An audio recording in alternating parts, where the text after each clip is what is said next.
Recorded Books presents an unabridged recording of Patriarch, George Washington and the New American Nation by Richard Norton Smith, narrated by Nelson Runger. This book is copyrighted 1993 by Richard Norton Smith. This recording is copyrighted 1994 by Recorded Books.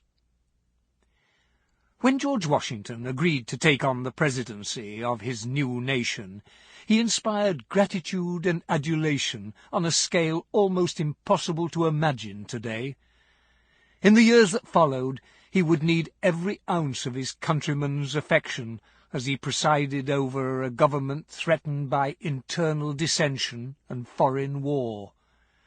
Struggling to mitigate the bitter quarrels within his brilliant cabinet and fighting to keep the country out of European conflict, George Washington emerges as a necessary hero. Indeed, it's hard to imagine the survival of the young nation without him. Biographer Richard Norton Smith here confirms the judgment that it was Washington's character and not the recently signed Constitution that held the infant Union together. And now, Patriarch. Prologue.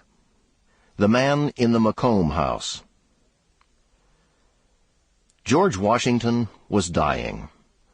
The rumor spread quickly through Manhattan neighborhoods ravaged by influenza, the contagious distemper first diagnosed on Roman streets half a century earlier. Impartial to class, color, or politics, the disease was more democratic than the young American republic whose ruling elite it threatened.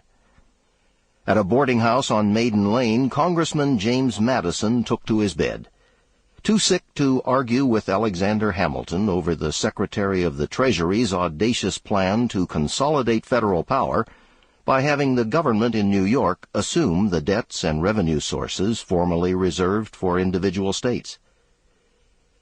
Madison heard increasingly alarming reports of the president's illness from his fellow Virginian Thomas Jefferson, himself confined by an attack of crippling migraine to his $7-a-week quarters at Broadway's sprawling City Tavern.